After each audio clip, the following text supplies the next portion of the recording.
The sun burned high in the sky, two suns, bright and merciless.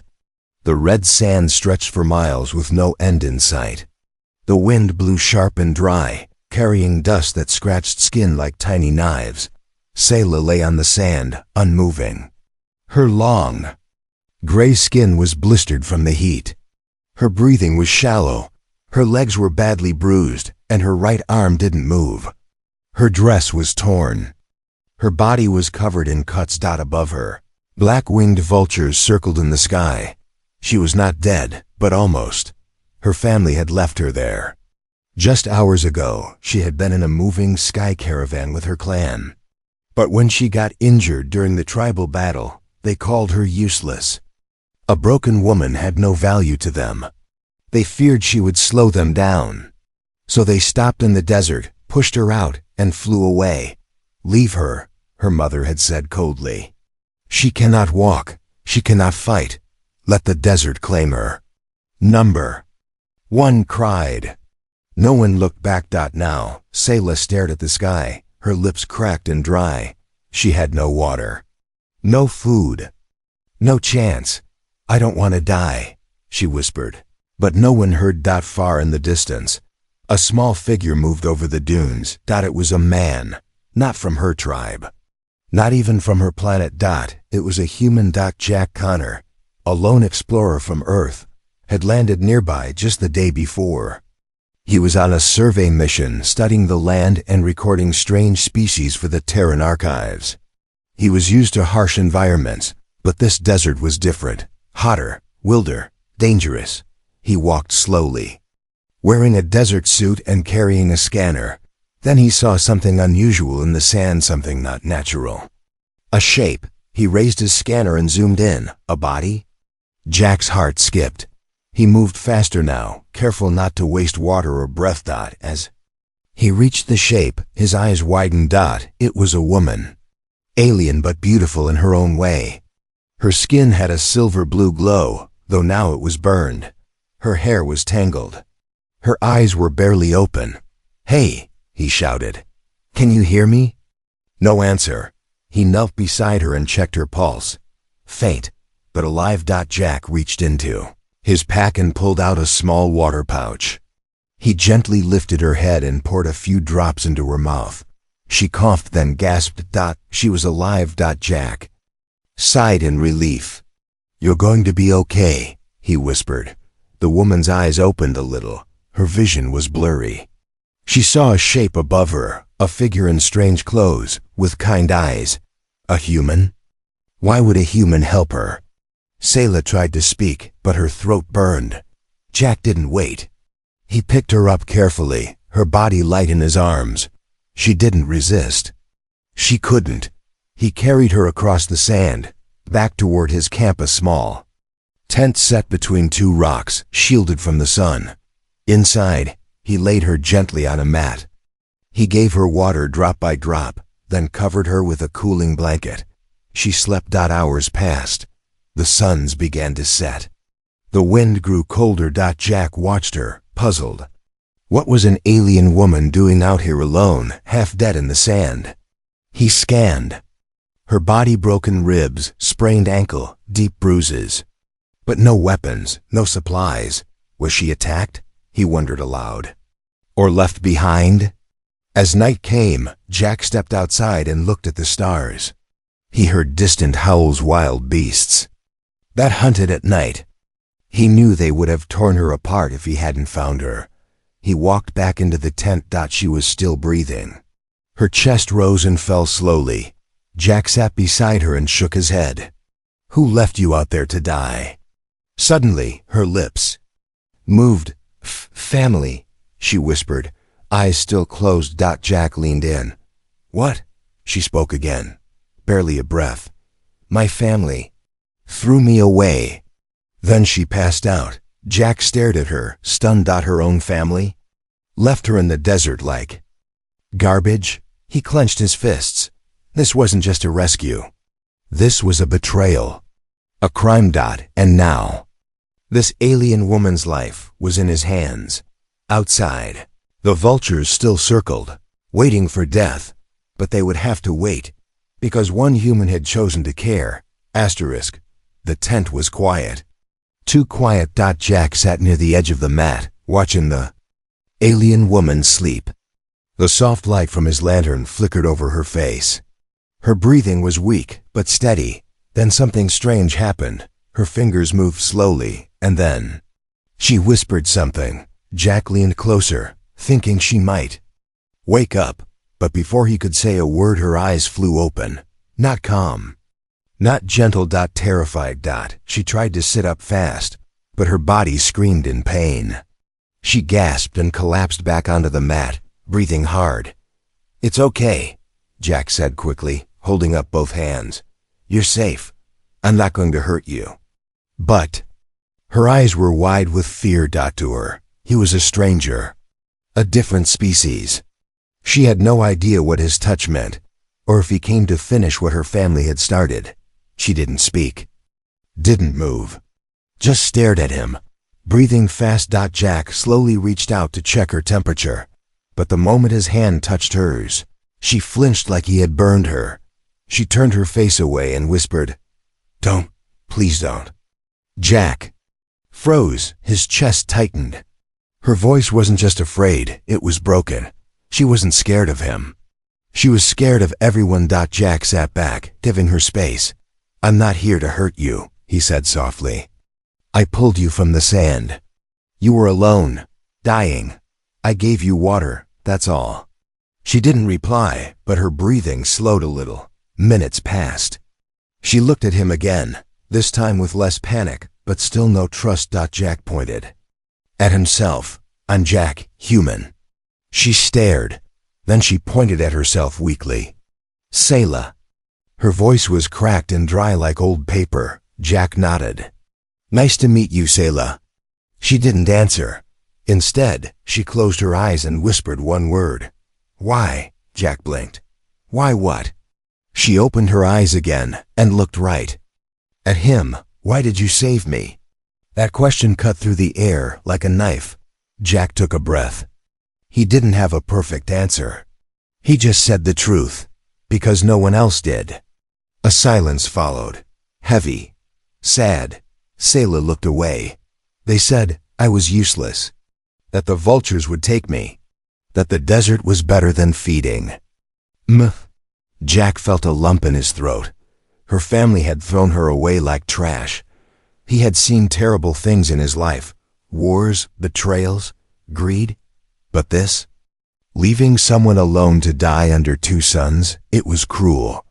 It was inhuman, but it had happened. And now Selah was here, in his tent, breathing, hurting, alive. Jack stood up and poured her another cup of water.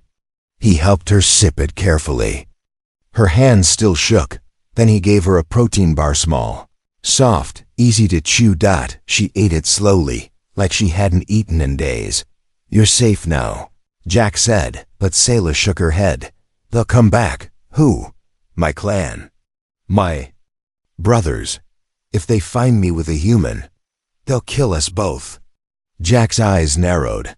He wasn't afraid of a few desert cowards. He looked outside the tent flap. The wind howled through the rocks. Shadows moved in the distance. Maybe she was right. Maybe danger was closer than he thought. He walked back inside and checked his rifle. Fully charged, ready. "I won't let anyone hurt you again," he said. Selah stared at him. There was a flicker in her eyes now. Not just fear, something new. Hope. She opened her mouth to speak, but then a sudden crack echoed from outside. Jack grabbed his rifle. He stepped toward the tent flap slowly, then stopped. He turned back to her. "Stay here, don't move." Her lips trembled. "Please, don't leave me." Jack nodded once. "I'll be right outside." He stepped out into the cold desert night. 3 glowing red eyes watched him from the cliffs. The first sound was a soft hiss, like wind passing through teeth. Then a growl, low, hungry, not human. Jack stood outside the tent, rifle aimed toward the dark cliffs. 3 red eyes blinked in the shadows. Not animals, not beasts, hunters. But they weren't hunting him. They were hunting her. Inside the tent, Selah gripped the edge of the blanket tightly. Her body trembled. She knew that sound. That growl. Her brothers used it to call their war beasts. They had come. For her. Jack stepped forward into the dark, his boots crunching against the sand. He didn't speak. He didn't blink. He just raised his voice and said loud and clear, "If you're here for the woman, turn back now." A shape moved, tall, thin, wrapped in bone armor. "Give us the broken one," the creature said. "She belongs to no one. She is trash." Jack's eyes hardened. "She belongs to herself, and she's under my protection now." A long silence followed. Then the hunter laughed. "A human protecting a fallen. What are you, her pet?" "No," Jack said. "I'm her second chance." The creature growled again. "You'll regret this." Then they vanished into the night like smoke. Jack stood still for a moment longer, listening. Gone. For now. He stepped back into the tent, locking the flap behind him. Selah sat up slowly, her face pale with fear. "They were here?" Jack nodded. "They'll come back. Next time they'll try harder." She looked down at her hands. "I should go. I'm only danger to you." "No," Jack said firmly. "You're not going anywhere." She stared at him, confused. "Why?" She asked in a broken voice. "Why did you save me?" Jack knelt beside her. "I don't leave people behind," he said. "Even when others do." Selah's lip quivered. "But I'm not people. I'm nothing to them. My family gave me to the sand. I begged them. I cried. My own mother said, 'A weak daughter is not worth water.' She touched the burns on her arms. They watched me crawl, then flew away." Jack looked down, fists clenched. He couldn't imagine that level of cruelty. He couldn't forgive it either. "You were worth saving," he said simply. Selah looked at him for a long time. Her eyes shimmered with tears, but she didn't cry. She had forgotten how. Do humans always help strangers? She whispered. "No," Jack replied, "but the good ones do." A soft silence filled the tent. A peaceful silence. For the first time, Selah wasn't afraid of what came next. She wasn't alone. She lay back down and whispered, "I've never met someone like you." Jack smiled. "Stick with me. You'll meet more." Suddenly, there was a faint beep on Jack's device. He checked it, an alert. A sandstorm was coming. "Big storm in 3 hours," he said. "We need to move before then. I know a cave nearby." He looked at Selah. "Can you walk?" She tried. Her legs shook and gave way. She winced. Jack caught her and lifted her gently into his arms. She didn't resist this time. Instead, she whispered, "I trust you." He carried her into the cold night, the stars above watching them like silent guardians. Behind them, in the darkness, 3 red eyes blinked again. The cave walls shook with a whisper, not from wind, not from the storm outside, but from footsteps. Silent, careful, deadly. Jack didn't move. He sat beside the fire, rifle across his knees, watching the mouth of the cave with sharp eyes. Beside him, wrapped in a silver blanket, Selah slept lightly, her face no longer pale, but still far from peace. Suddenly, Jack heard it again. A pebble rolled across the cave floor. Then another. They were here. The hunters had followed them. Jack stood slowly, pressing a finger to his lips. Selah's eyes opened. She froze. She saw the shadows on the wall, 3 long figures, creeping closer from the cave entrance. Her heart dropped. "It's them," she whispered. Jack didn't reply. His hand gripped the weapon tighter. "Stay behind me," he said. "No matter what," Selah trembled. She wanted to scream, run, disappear. But this time, someone was standing between her and the nightmare. A deep voice echoed from the cave's mouth. "We gave you a chance, human." Jack aimed his rifle. "And I gave you a warning." One of the hunters stepped into the firelight. He wore a mask made of bones. His claws were sharp, his eyes bright red. "You protect a shame to her people," the hunter hissed. We only finish what her own family began. She's not a shame, Jack said coldly. She's a survivor. That makes her stronger than any of you. Another hunter snarled. You fight for her? Then you die for her. They lunged forward. The first blast lit the cave. Jack fired with perfect aim.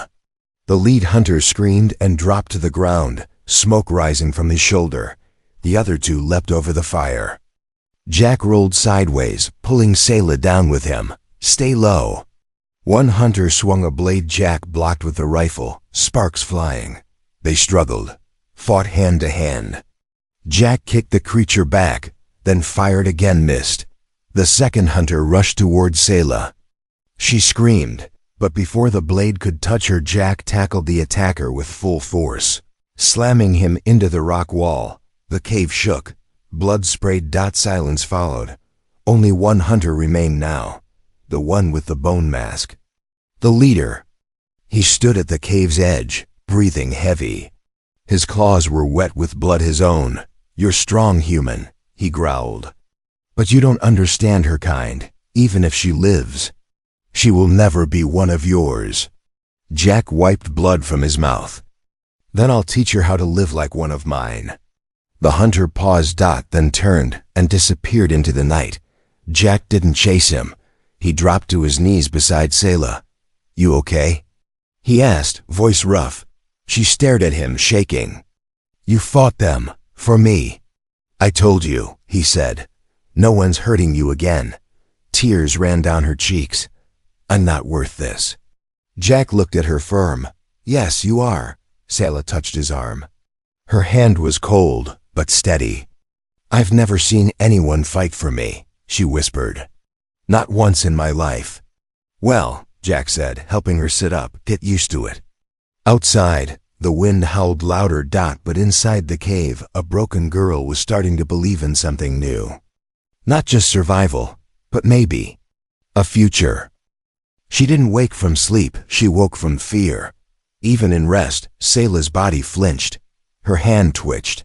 Her eyes opened wide, searching the dark cave. But this time, she wasn't alone. The fire was warm, a soft blanket covered her. And beside her, the human Jack sat with his back against the wall, eyes closed, his rifle resting across his lap, still awake. Still watching over her. She stared at him for a long time. His chest rose and fell slowly. There was a fresh cut above his eyebrow. Still bleeding a little. His hands were bruised from the fight. Yet he hadn't left her side. Not once. Selah sat up quietly, her legs still sore. The firelight danced on the cave walls. Outside, the storm wind screamed against the rock. But inside, the space felt like another world. Safe, strange, silent. She crawled closer. And then she did something she hadn't done in years. She reached out and touched his face. Gently. Carefully. Like touching something holy. Jack opened his eyes slowly and looked at her. Her hand froze. Sorry, she whispered, pulling back. I didn't mean. It's okay, Jack said softly. I don't mind. She stared at him. Her voice shook. I forgot what safe feels like. Jack gave a small smile. You're remembering. Now, Selah looked down. Her throat tightened. I thought safety was a lie, that kindness was fake. Even my own people, my own mother, never held me like this. Never protected me. Jack didn't speak. He didn't need to. He just passed her a warm drink from his heater cup. She held it carefully, letting the heat warm her hands. She drank slowly. And for the first time, her hands didn't shake. A silence filled the cave, but it wasn't empty. It was full of something deep. Trust. Jack leaned back and sighed. You're healing. Selah looked confused. How can you tell? Because your eyes don't look afraid anymore. She blinked. And then she smiled. Small, soft, but real. She looked up at him. You're not like others. Jack shrugged. Maybe I'm just too stubborn to leave someone behind. No, she said, her voice firmer now. You're something else. She reached out again, slowly this time, and rested her head on his shoulder. Jack didn't move. Didn't stop her. He just let her stay. And in that quiet cave, as the wind cried outside, an alien woman who had once been thrown away by her own family found the warmth she thought she'd never feel again, not from fire, but from a human heart. The sky cracked open with light, not the rising sun, but fire. Explosions in the clouds. They had been found. Jack woke first. He didn't open his eyes slowly. He snapped up like a soldier under fire. His hand grabbed the rifle. His ears caught the high-pitched hum of enemy skimmers in the air. Sayla was still, curled beside him, breathing calmly, unaware. Jack whispered, "Wake up. We have to run." She opened her eyes, blinking. "What?" Then she heard it. 2 engines. Loud, close, coming fast. Her face turned white. No, they found us," she whispered. "They won't stop this time." Jack didn't waste another second. He threw his gear into a pack, lifted Sayla into his arms, and ran. The cave behind them shook as a plasma bolt struck the entrance, collapsing. Rock and fire in a thunderous roar. They ran through the narrow canyons, Jack's boots kicking up red dust. Sayla held onto him tightly, every bump and twist reminding her that she was still alive, but only just above them. 2 black skimmers chased low, riders scanning the ground with thermal eyes. "They'll see us," Sayla said. Panicking. Jack stopped near a steep cliff wall. He pressed his hand to a small device and the rocket lit up. A hologram flashed, then vanished. A hidden path opened. Jack ducked inside. The path was narrow and dark, but safe for now. "Old mining route," Jack said, breathing hard. "No one uses it. Perfect for ghosts like us." Sayla looked at him, sweat on her brow. "Why are you still helping me?" "They'll kill you too." Jack stared into her eyes. "Because I made a promise. I told you I wouldn't let anyone hurt you again." She stared at him in silence, heart pounding. Outside, the skimmers hovered, searching, watching, inside. The tunnels, Jack and Sayla moved fast, side by side now. No more hiding behind. She was limping, but walking. She was afraid, but moving. Jack watched her out of the corner of his eye. "You're stronger than you think." "I'm only standing because of you," she replied. He smiled. "Then keep standing. We're not done yet." Suddenly, a rock ahead shifted. One of the hunters dropped down from the ceiling, an ambush. Jack pushed Sayla back and fired. The shot echoed through the tunnel. The hunter fell, but more footsteps came. They were being closed in, trapped underground. Sayla looked around wildly. "There's no way out." Jack pulled her behind him, shielding her with his body. "There is," he said. "But I need you to trust me." She nodded without hesitation. He opened a side hatch, revealing a steep drop into a dark underground river. Sayla gasped. "That's death." Jack took her hand. "No, that's freedom." And with no time to argue, they jumped. The cold water swallowed them whole. The river did not drown them. It carried them to a new beginning. Cold, fast, wild. The water rushed through ancient tunnels, twisting and roaring through the stone. Jack held Sayla tightly as they tumbled through the dark, crashing into walls, spinning out of control. Sayla screamed once, but Jack's arms around her stayed strong.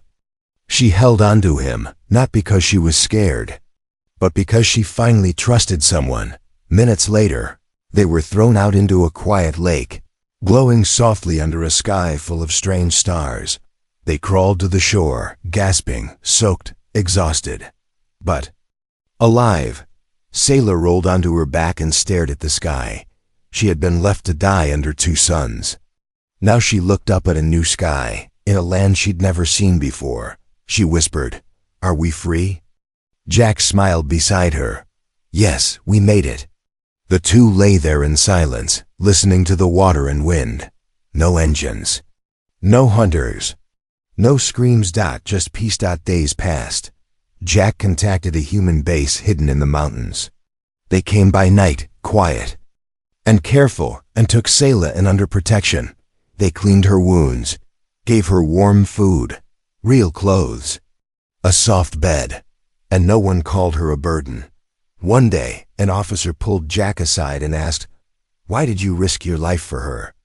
Jack looked out the window at Sayla smiling as she helped a small human girl feed birds in the garden. He simply said, "Because someone had to see her worth before she forgot she had any." The officer nodded. No more questions were asked. Weeks later, Sayla stood in front of a mirror.